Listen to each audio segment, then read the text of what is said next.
2026-27 వార్షిక బడ్జెట్ను తెలంగాణ అసెంబ్లీలో డిప్యూటీ సీఎం భట్టి విక్రమార్క ప్రవేశపెట్టారు. ప్రజలు తమకు అప్పగించిన అధికారాన్ని బాధ్యతగా భావించి పాలన చేస్తున్నామని చెప్పారు. ప్రజలను మభ్యపెట్టే పనులు చేయమని వెల్లడించారు.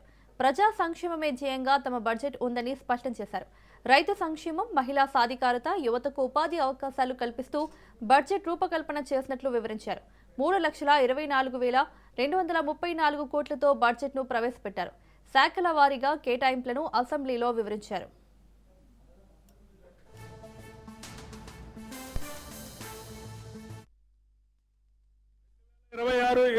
బడ్జెట్ అంచనాలు 2026-27 ఆర్థిక సంవత్సరానికి మొత్తం వ్యయం 3,24,234 కోట్ల రెవెన్యూ వ్యయం రూపాయలు 2,34,406 కోట్లు, మూలధన వ్యయం 47,267 కోట్లుగా ప్రతిపాదిస్తున్నాను. తెలంగాణ ప్రజలపై విశ్వాసంతో, వారి భవిష్యత్తుకు భరోసా కల్పిస్తుందన్న నమ్మకంతో ప్రజల పక్షాన నిలబడి వారి స్వప్నాలను సాకారం చేసే ఈ 2026-27 ఆర్థిక సంవత్సరపు బడ్జెట్ ను సదా ఆమోదం కోసం సమర్పిస్తున్నాను. తెలంగాణ రాష్ట్రంలో పుట్టటం, ఇక్కడ జీవించటం ఒక వరం అనే విధంగా ప్రభుత్వం చర్యలు తీసుకుంటున్నది, సౌకర్యాలు కల్పిస్తున్నది. ఈ ప్రభుత్వం రాష్ట్రంలోని ప్రతి కుటుంబానికి భద్రత కల్పిస్తుంది. ప్రపంచంలోని ఏ అభివృద్ధి చెందిన దేశానికి సాధ్యం కాని రీతిలో కని విని ఎరుగని ఒక మహత్తర జీవిత బీమా పథకానికి ఈ బడ్జెట్ లో శ్రీకారం చుడుతున్నాం.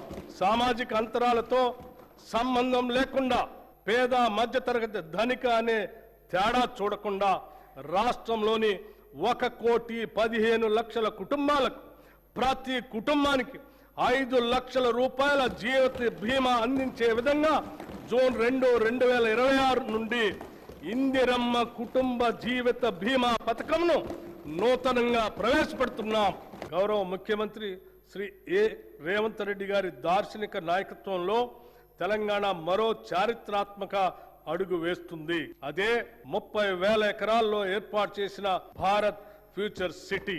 రేడియల్ రోడ్ల నిర్మాణం, ఫ్యూచర్ సిటీని నేరుగా ఆంధ్రప్రదేశ్ లోని మచిలీపట్నం పోర్టుకి అనుసంధానించే గ్రీన్ ఫీల్డ్ జాతీయ రహదారి, భూగర్భ విద్యుత్ వ్యవస్థ, పర్యావరణ అనుకూల స్మార్ట్ గ్రిడ్లతో ఈ నగరం సుస్థిర అభివృద్ధికి నిదర్శనంగా నిలుస్తుంది. అంతర్జాతీయ ప్రమాణాలకు అనుగుణంగా నైపుణ్యం కలిగిన శ్రామిక శక్తిని తయారు చేయడం కోసం ఇక్కడ స్కిల్ యూనివర్సిటీని ఏర్పాటు చేశాం.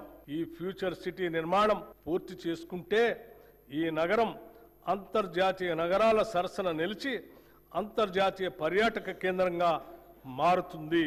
ప్రతి కుటుంబానికి సొంత ఇల్లు ఉండటం వారి ఆత్మ గౌరవానికి చిహ్నం. దీనిని గుర్తించి ప్రభుత్వం ఇందిరమ్మ ఇళ్లు అనే పవిత్రమైన ఒక బృహత్తర కార్యక్రమాన్ని ప్రారంభించింది. దీనికోసం పేద కుటుంబాలకు వారి సొంత స్థలాల్లో ఇళ్ల నిర్మాణం కోసం లబ్ధిదారులకి ఒక్కొక్క ఇంటికి 5 లక్షల రూపాయలు ఆర్థిక సహాయం అందిస్తున్నాము.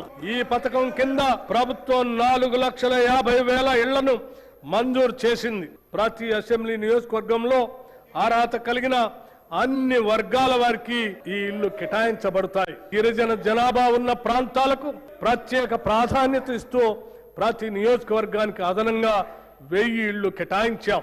ఈ పథకానికి 22,500 కోట్లు ఖర్చు అవుతుంది. ఇప్పటి వరకు 5,073,84 లక్షలు ఖర్చు చేశాం. ఈ బడ్జెట్ లో గృహ నిర్మాణ శాఖకు 7,430 కోట్ల రూపాయలు ప్రతిపాదిస్తున్నారు. అసెంబ్లీ సమావేశాల నేపథ్యంలో హైదరాబాద్లోని గన్ పార్క్ వద్ద బీఆర్ఎస్ సభ్యులు ఆందోళన నిర్వహించారు. 6 గ్యారంటీల పేరుతో కాంగ్రెస్ మోసం చేస్తుందని బీఆర్ఎస్ వర్కింగ్ ప్రెసిడెంట్ కేటీఆర్ విమర్శించారు. ఎన్నికల ముందు కాంగ్రెస్ ఇచ్చిన హామీలన్నీ నెరవేర్చాల్సిందేనని స్పష్టం చేశారు. ప్లకార్డులు పట్టుకుని ప్రభుత్వానికి వ్యతిరేకంగా నిరసనలు తెలిపారు. ఇందిరమ్మ రాజ్యమని గ్యారంటీ కార్డులు ఇచ్చి భద్రం చేసుకోమన్నారని గుర్తు చేశారు. కాంగ్రెస్ చెప్పిన 6 గ్యారంటీలు 420 హామీలు నీటి మూటలయ్యాయని విమర్శించారు.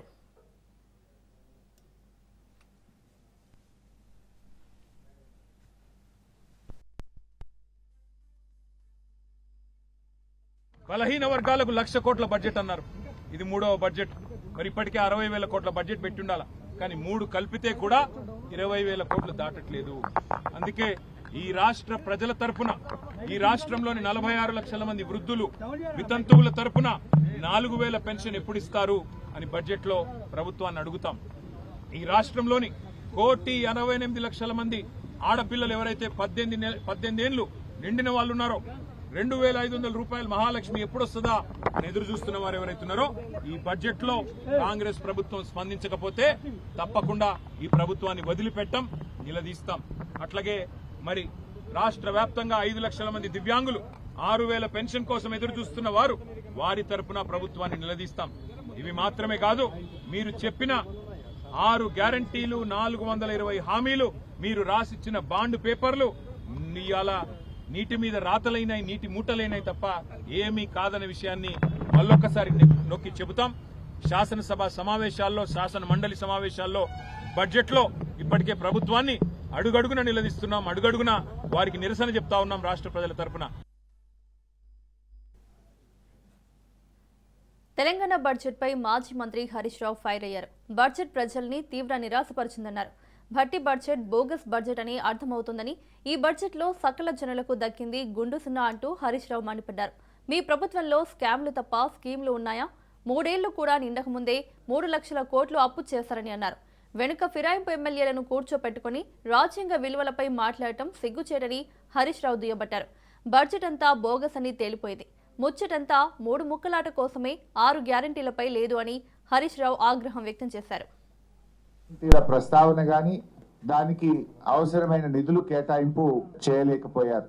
కాగితాల మీద, అంకెల మీద తప్ప ప్రజల కష్టాలు తీర్చడంలో గాని, 6 గ్యారంటీల అమలు విషయంలో ఈ ప్రభుత్వానికి చిత్తశుద్ధి లేదని మరొకసారి స్పష్టంగా అర్థమైపోయింది. ముఖ్యంగా బీసీ, ఎస్సీ, ఎస్టీ, మైనారిటీ డిక్లరేషన్లు కేవలం ఓట్ల కోసమే తప్ప ఆ వర్గాల బాగు కోసం కాదని ఈ బడ్జెట్ నిరూపించింది. గత బడ్జెట్ లో పథకాలు పెట్టి నిధులు ఖర్చు చేయని పథకాలకు తిరిగి మళ్ళీ ఇది ఈ బడ్జెట్ లో కూడా అవే పథకాలు, అదే నామస్మరణ, అదే కేటాయింపు. ఎట్లా నమ్మాలి?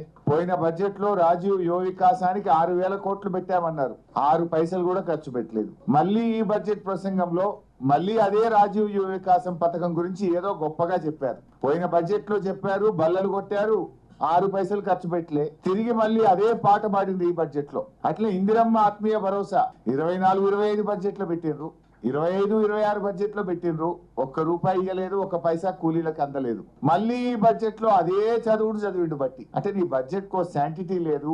బడ్జెట్ అనేది కేవలం అంకెలు, మాటల గారడిగా మార్చింది తప్ప మీ కేటాయింపుల ఖర్చు విషయంలో, ప్రజలకు పథకాలు అందించడంలో చిత్తశుద్ధి లేదు అని అర్థమైతా ఉంది. అది ఆత్మీయ భరోసా అయినా, రాజీవ్ యువ వికాసం అయినా. ఆ రాజీవ్ గాంధీ పేరు పెట్టి ఆయన ఆత్మ క్షోభించే విధంగా చేసిండ్రు, రూపాయి ఖర్చు పెట్టలేదు రాజీవ్ యువ వికాసం. డిప్యూటీ సీఎం భట్టి విక్రమార్క ప్రవేశపెట్టిన బడ్జెట్ పై బీజేపీ చీఫ్ రామచంద్రరావు ఆగ్రహం వ్యక్తం చేశారు. గతేడాది బడ్జెట్ కు ఈ బడ్జెట్ కు పెద్ద తేడా లేదని ఆయన మండిపడ్డారు. జీహెచ్ఎంసీని 3 ముక్కలుగా విడగొట్టి నిధులు మాత్రం కేటాయించడం లేదన్నారు. అభివృద్ధి ఎలా సాధ్యమవుతుందని ప్రశ్నించారు. మైనార్టీలకు నిధులు కేటాయించారు, మిగతా వాళ్లు ఏం పాపం చేశారని నిలదీశారు రామచంద్రరావు.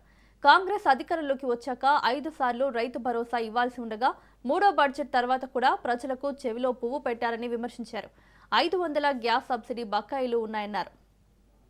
బడ్జెట్ కన్నా దాదాపు దీంట్లో మార్పులు చేర్పులు ఏం లేవు. వీళ్ళు 2.5 సంవత్సరాలు వచ్చిన తర్వాత కూడా ఈ ప్రభుత్వం ప్రజలకు ఏం చేసింది, ఎక్కడ ఏం అభివృద్ధి జరిగింది అని కూడా చెప్పుకోవడం జరిగింది. కానీ ఎక్కడ కూడా దాని యొక్క రిజల్ట్ విషయంలో ఎక్కడ కూడా మాట్లాడలేదు. చాలా బాధాకరమైన విషయం ఏంటంటే వాళ్ళు మాట్లాడుతున్నారు ఎడ్యుకేషన్ గురించి. మీరు ఎడ్యుకేషన్ విషయంలో గత సంవత్సరం కన్నా 1,000 కోట్లు పెంచినప్పుడు కూడా ఓవరాల్ బడ్జెట్ లో అది కేవలం 8.6% మాత్రమే ఎడ్యుకేషన్ అలాట్మెంట్ ఉంది. ఇతర రాష్ట్రాలు మనం పోల్చుకుంటే ఇప్పుడు ఆంధ్రప్రదేశ్ 13%, బీహార్ 21%. ఈ విధంగా ప్రతి రాష్ట్రం కూడా ఎడ్యుకేషన్కి వారు ఇస్తున్నటువంటి ఒక ప్రాధాన్యత ఏతుందో వాళ్ళ బడ్జెట్లో ఉన్నటువంటి ఒక కేటాయింపుల మీద. ముఖ్యమంత్రి గారు పోయి ఉస్మానియా యూనివర్సిటీలో నేను 1000 కోట్లు ఇస్తా అని చెప్పేసి అది 1000 రోజులైనా కూడా దాని గురించి మాట్లాడరు. కానీ తెలంగాణ బడ్జెట్ ఉగాది పచ్చడిలాగా ఉందని ఎమ్మెల్యే కూనంనేని సాంబశివరావు విమర్శించారు. తెలంగాణ పూర్తిగా అప్పుల ఊబిలో మునిగిపోయిందని, 8 లక్షల కోట్లు అప్పులు ఉన్నాయి, వీటిని ఎలా తీరుస్తారనేది ప్రశ్నగా మారిందని తెలిపారు. అందుకే ఈ బడ్జెట్ చేదు తీపిలా మిశ్రమమని చెప్పారు. ఇంటర్ విద్యార్థులకు మధ్యాహ్న భోజనం అందించడం శుభపరిణామని అన్నారు. విద్యా వైద్య కేటాయింపుల్లో ఫెయిల్ అయ్యారని ఆరోపించారు. కోట్లు బకాయిలు వీళ్ళు చెల్లించాల్సి ఉంటాయి. అది ఇందులో ఈ లెక్కలో లేదు. ఇంత డబ్బు ఎలా తీసుకొస్తారు అనేది పెద్ద ప్రాబ్లం. ఈ దశలో బడ్జెట్ ప్రవేశపెట్టడం అంటే పెద్ద కత్తి మీద సాము లాంటి ఎవరున్నా చేయగలిగింది లేదు. ఉన్న దానిలో ఇంత క్లిష్టమైన స్థితిలో ఈ గవర్నమెంట్ పెట్టిన బడ్జెట్ చేదు తీపిల మిశ్రమంగా మేము భావిస్తున్నాం. తెలంగాణ విద్యా విధానంపై సీఎం రేవంత్ రెడ్డి చిట్ చాట్లో కీలక వ్యాఖ్యలు చేశారు. విద్యా విధానంలో కీలక మార్పులు తీసుకురాబోతున్నామని సీఎం రేవంత్ రెడ్డి తెలిపారు. ఇకపై 10th పరీక్షలు ఉండబోవని సంచలన వ్యాఖ్యలు చేశారు. నర్సరీ నుంచి 12వ తరగతి వరకు ఒకే విధానం తెస్తామన్నారు.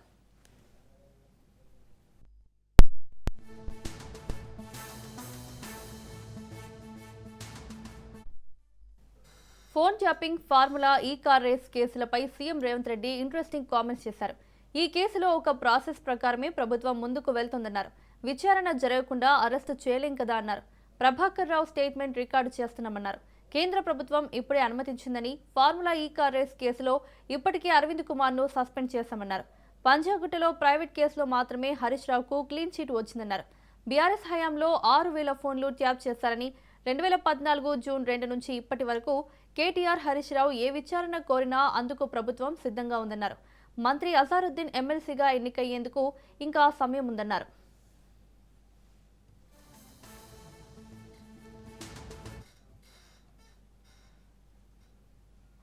బీఆర్ఎస్ పార్టీపై మంత్రి అడ్లూరి లక్ష్మణ్ తీవ్ర స్థాయిలో విమర్శలు గుప్పించారు. రాష్ట్రంలో బీఆర్ఎస్ మనుగడ ప్రశ్నార్థకంగా మారిందని ఆయన ఎద్దేవా చేశారు. తమ ఉనికిని చాటుకోవడానికి అసెంబ్లీలో బడ్జెట్ కాపీలను చింపివేస్తూ ప్రతిపక్ష సభ్యులు అప్రజాస్వామికంగా వ్యవహరిస్తున్నారని మండిపడ్డారు.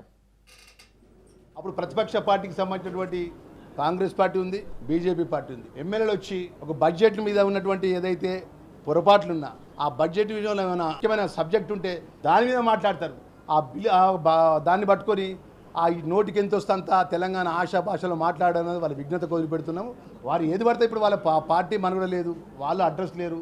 వాళ్ళ పార్టీని ఏదో విధంగా ప్రజలలో తీసుకురావాలంటే అధికార పార్టీ మీద, ముఖ్యమంత్రి గారి మీద, ఉప ముఖ్యమంత్రి మీద, మంత్రుల మీద, ప్రభుత్వం మీద బురదల కార్యక్రమం తప్ప మేము ఏది మాట్లాడినా వాళ్ళు మాట్లాడేది చెత్త, ఇదేమో కూడా ఒట్టిదే, ఇదన్నీ బూటకమని వారి నోటికొత్త సొంత మాట్లాడతారు. కానీ యథార్థమైన విషయాలు కాగితపరంగా ఉంటుంది, ప్రభుత్వ నిబంధనకు అనుగుణంగా ఉంటుంది. రేపు రాబోయే సమయం లోపల మీ మీడియా మిత్రులే సాక్ష్యం ఉంటారనే విషయాన్ని కూడా. డ్రగ్స్ పై మా ప్రభుత్వం ఉక్కుపాదం మోపుతోందని టీపీసీసీ చీఫ్ మహేష్ కుమార్ గౌడ్ తెలిపారు. రాష్ట్రంలో బీఆర్ఎస్ యువరాజు డ్రగ్స్ దందా నడిపిస్తున్నారని టీపీసీసీ చీఫ్ మహేష్ కుమార్ గౌడ్ తెలిపారు. బీజేపీ నేతలు డ్రగ్స్ దందాపై ఎందుకు స్పందించడం లేదని ప్రశ్నించారు. డ్రగ్స్ నిర్మూలన బీజేపీకి ఇష్టం లేదా అని నిలదీశారు. బీఆర్ఎస్ నేతల దగ్గర డ్రగ్స్ దొరికితే కేంద్ర మంత్రి కిషన్ రెడ్డి మాట్లాడారని విమర్శించారు. ఇక బీసీల గురించి మాట్లాడే అర్హత బీజేపీకి లేదన్నారు. బీజేపీలో బీసీలకు దక్కుతున్న గౌరవం ఏంటని ప్రశ్నించారు.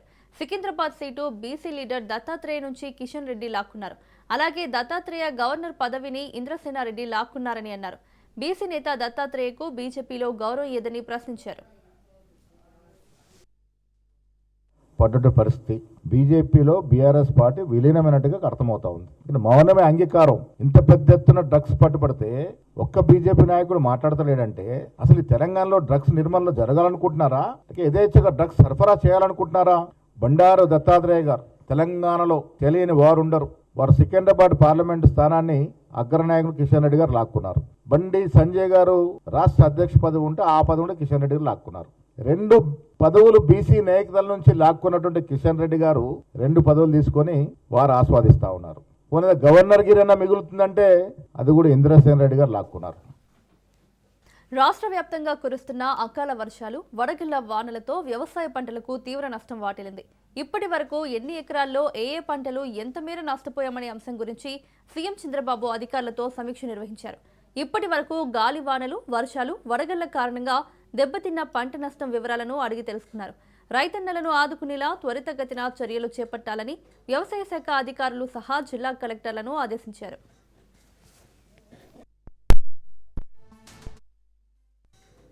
అకాల వర్షాలతో పంట నష్టంపై జిల్లా కలెక్టర్లు ఉన్నతాధికారులతో ముఖ్యమంత్రి చంద్రబాబు క్యాంపు కార్యాలయం నుంచి వీడియో కాన్ఫరెన్స్ నిర్వహించారు. అకాల వర్షాలతో సంభవించిన పంట నష్టంపై వరుసగా రెండో రోజు సీఎం సమీక్ష చేశారు. భారీ గాలులు, అకాల వర్షాలు, వడగళ్లతో దెబ్బతిన్న పంటల వివరాలను తెలుసుకున్నారు. 12 జిల్లాల్లోని 42 మండలాల్లో 4,840 హెక్టార్లలో మొక్కజొన్న, 1,534 హెక్టార్లలో వరి, 310 హెక్టార్లలో మినుము పంటలకు నష్టం వాటిల్లిందని అధికారులు వివరించారు.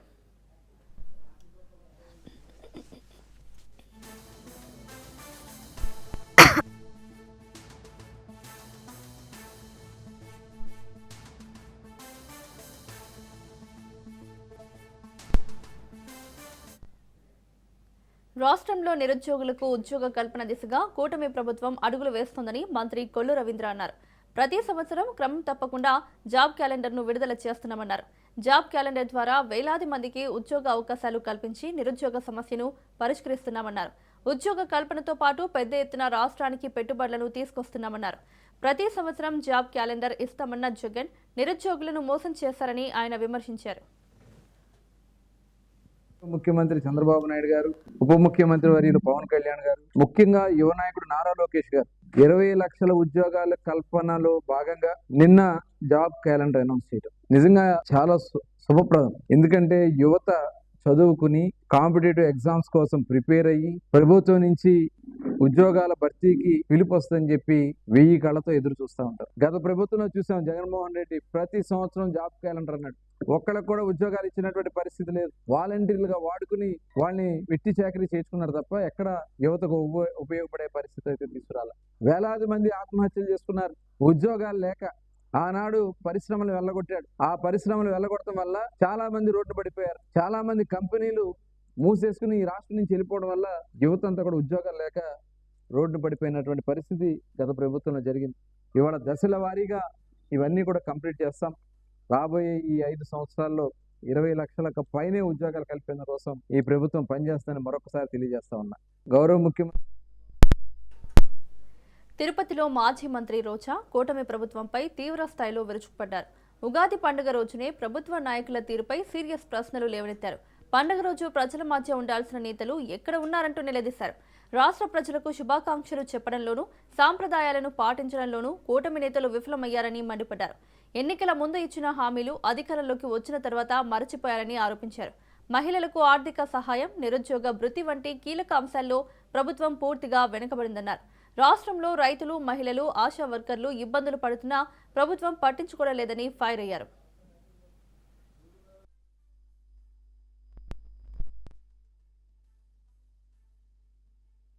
కూటమి ప్రభుత్వంలో రైతులు ఆత్మహత్యలు చేసుకుంటున్నారు, అఫీషియల్స్ ఆత్మహత్యలు చేసుకుంటున్నారు, నిరుద్యోగులు ఆత్మహత్యలు చేసుకుంటున్నారు. ఎంత సిగ్గుచేటో ఒకసారి ఆలోచించండి. ఇవన్నీ రాష్ట్రంలో ఉంటే అవి ఏవి ఈయన కళ్ళకు కనపడినట్టు ప్రజలంతా సంతోషంగా ఉన్న నవ్వుతున్నారు. నవ్వాడన్న కారణంతో కొమ్మినేని గారి మీద కేసు పెట్టి కోర్టు దగ్గర చీవాట్లు తిన్న పెద్ద మనిషి చంద్రబాబు నాయుడు. ఇంకా అబద్ధాలు చెప్పుకుంటూ పోతే ఇక ఈయనకి ఎవరు కూడా గౌరవం ఇచ్చే పరిస్థితి కూడా లేదు. అండ్ రెండోది, ఎప్పుడు చూసినా భారతమ్మ మీద పడి ఏడుస్తారు అందరూ. టీటీడీ చైర్మన్ బిఆర్ నాయుడు నుంచి పవన్ కళ్యాణ్ వరకు చంద్రబాబు నాయుడుతో సహా. మరి తెలుగు వాళ్ళ నూతన సంవత్సరానికి చంద్రబాబు నాయుడు భార్య ఎక్కడికి వెళ్ళింది? హెరిటేజ్లో కూర్చొని పాలు వెతుక్కుంటున్నారా? ఎందుకు ఉగాది వేడుకల్లో పాల్గొనలేదు? మా వదిన భారతమ్మ ఎంత లక్షణంగా ఉగాది పండుగ జరిపి ఈ రాష్ట్ర ప్రజలందరికీ కూడా విషెస్ చెప్పారు. మరి సనాతన యోధుడు ఏదో హిందూ ధర్మాన్ని, హిందూ కల్చర్ని కాపాడడానికి పుట్టినట్టు కథలు చెప్తాడు కదా పవన్ కళ్యాణ్. మరి ఆయన భార్య తెలుగు వాళ్ళ నూతన సంవత్సరం ఉగాది టైంలో ఎక్కడికి వెళ్ళారు? ఎందుకు రాష్ట్రంలో కనిపించలేదు? ఇక సిగ్గులేని బిఆర్ నాయుడు ఒకడు ఉన్నాడు. అసలు తిరుమల మీద చిన్న పోస్ట్ దొరికినా కూడా అది వాళ్ళ పూర్వజన్మ సుకృతంగా భావిస్తారు. చైర్మన్ పదవి అయినా నాకేం పని లేదా, నాకేం ఇది అన్నం పెడుతుందా, నాకు హైదరాబాద్లో ఇన్ని బిజినెస్లు ఉన్నాయి, అన్నీ ఉన్నాయి, మరి రాజీనామా చెయ్యి, నేను ఎవడు కంటిన్యూ అవ్వమన్నాడు? ఒక టీటీడీ చైర్మన్ కొండ మీద నించొని పంచాంగ శ్రవణం ఏర్పాటు చేసి భార్యా సమేతంగా ఈ రాష్ట్ర ప్రజలకి శుభాకాంక్షలు చెప్పాల్సిన అవసరం ఉంది కదా. మరి ఎక్కడ గాడిదలు కాస్తున్నారు, ఎక్కడ తిరుగుతున్నారని నేను అడుగుతున్నాను. ఎంతసేపు జగన్ గారు, భారతమ్మ లేదా వైఎస్ఆర్ కాంగ్రెస్ పార్టీ మీద అబద్ధాలు చెప్పడానికి, నిందలు వేయడానికి, దుమ్మెత్తిపోయడానికి వీళ్ళకి టైం ఉంటుంది. కానీ మంచి చేయడానికో మంచి రోజు భార్యా సమేతంగా ప్రజలకి శుభాకాంక్షలు తప్పడానికో వీళ్ళకి టైం ఉండదు. ఇవన్నీ టీడీపీ అధిష్టానం జారీ చేసిన షోకాస్ నోటీసుపై ఏలూరు ఎంపీ పుట్ట మహేష్ లిఖితపూర్వకంగా సమాధానమిచ్చారు. అయితే ఈ వ్యవహారం ఇప్పుడు రాజకీయ వర్గాల్లో ఉత్కంఠ నెలకొంది. డ్రగ్స్ వ్యవహారంపై వివరణ ఇవ్వాలని టీడీపీ అధిష్టానం 5 రోజుల గడువుతో నోటీసులు జారీ చేసింది. గడువు ముగియడంతో నిన్న రాత్రి సమాధానమిచ్చారు. మహేష్ వివరణను పరిశీలించిన అనంతరం తదుపరి నిర్ణయం తీసుకోనుంది టీడీపీ అధిష్టానం.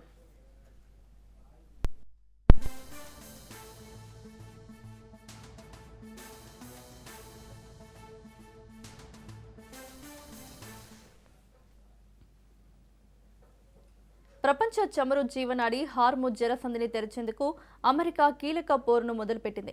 ఇందుకోసం తీర ప్రాంతంలో ఇరాన్ మోహరించిన క్షిపణి లాంచర్లు, డ్రోన్లు, బోట్లు వంటి లక్ష్యాలను ఛేదించేందుకు తక్కువ ఎత్తులో ఎగిరే అపాచీ అటాక్ హెలికాప్టర్లు, తక్కువ ఎత్తులో ఎగిరే విమానాలను రంగంలోకి దింపింది. America chairman of the joint chiefs of staff general Dan Caine ఈ విషయాన్ని వెల్లడించారు.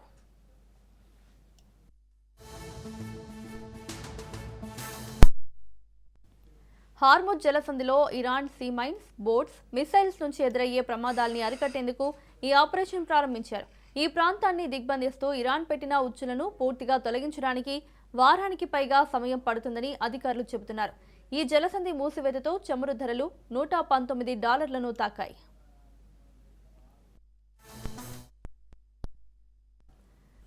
భారీ ఆయుధాలతో A-10 యుద్ధ విమానాలకు తోడు అపాచీ అటాక్ హెలికాప్టర్లను కూడా అమెరికా పంపించింది. ఇవి హార్ముజ్ జలసంధిపై అతి తక్కువ ఎత్తులో ఎగురుతూ శత్రు లక్ష్యాలను మట్టుబెడుతున్నాయి. A-10 యుద్ధ విమానాలు దక్షిణ తీర ప్రాంతాల్లోని ఇరాన్ ఫాస్ట్ అటాక్ క్రాఫ్ట్లను లక్ష్యంగా చేసుకున్నాయి.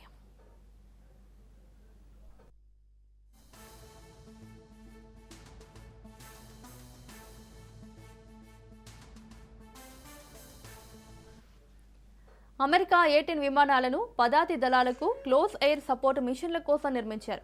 తాజాగా ఇప్పుడు వాటిని నౌకలను ధ్వంసం చేయడానికి వినియోగిస్తున్నారు. దీని ముక్కుపై 30mm గన్ ఉండగా రెక్కలపై బాంబులు అమర్చి ఉంటాయి. అమెరికా A-10 విమానాలు జోర్డాన్ కేంద్రంగా ఉన్నాయి. వీటిని గతంలో ఐసిస్ పై ఆపరేషన్లకు వాడారు.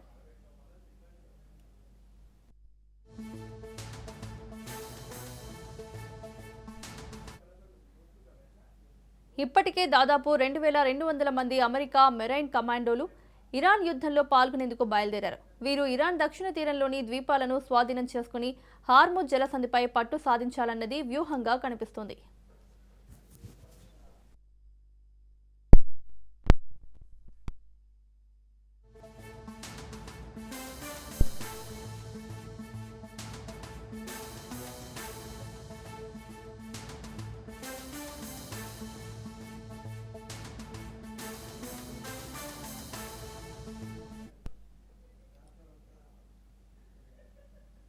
ఇరాన్ ఉద్రిక్తతల నేపథ్యంలో హార్ముజ్ జలసంధిని రక్షించేందుకు అమెరికా అధ్యక్షుడు డొనాల్డ్ ట్రంప్ పలు దేశాల సాయం కోరారు.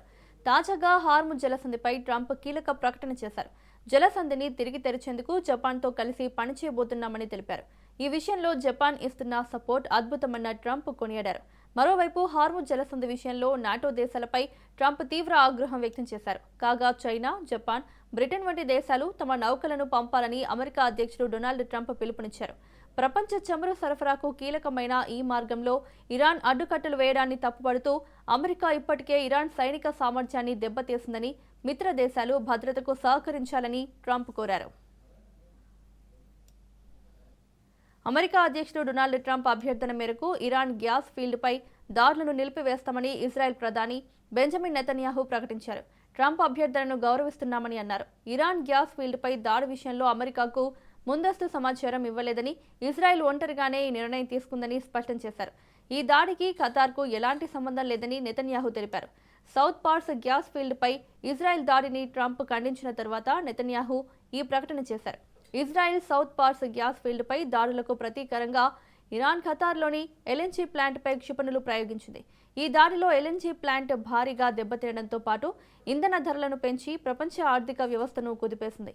ఇప్పటికే హార్ముజ్ జలసంధిపై ఇరాన్ ఆధిపత్యం కొనసాగుతుండటంతో ప్రపంచ చమురు సరఫరాలో 5వ వంతు ప్రభావితమవుతోంది. మరోవైపు ఇరాన్కు బాలిస్టిక్ క్షిపణులను ఉత్పత్తి చేసే సామర్థ్యం లేదని నెతన్యాహు స్పష్టం చేశారు. హార్ముజ్ జలసంధిని తెరిచేందుకు ప్రయత్నిస్తున్నామని, యుద్ధం అనుకున్న దానికంటే ముందుగానే ముగుస్తుందని తెలిపారు.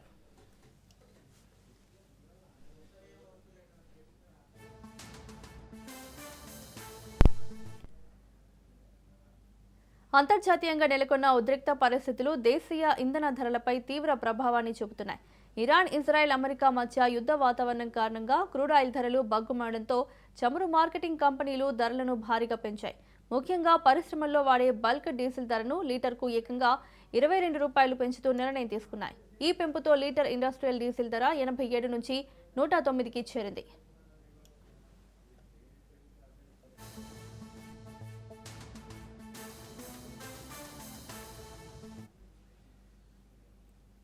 దేశీయ స్టాక్ మార్కెట్ సూచీలు లాభాల్లో ముగిశాయి.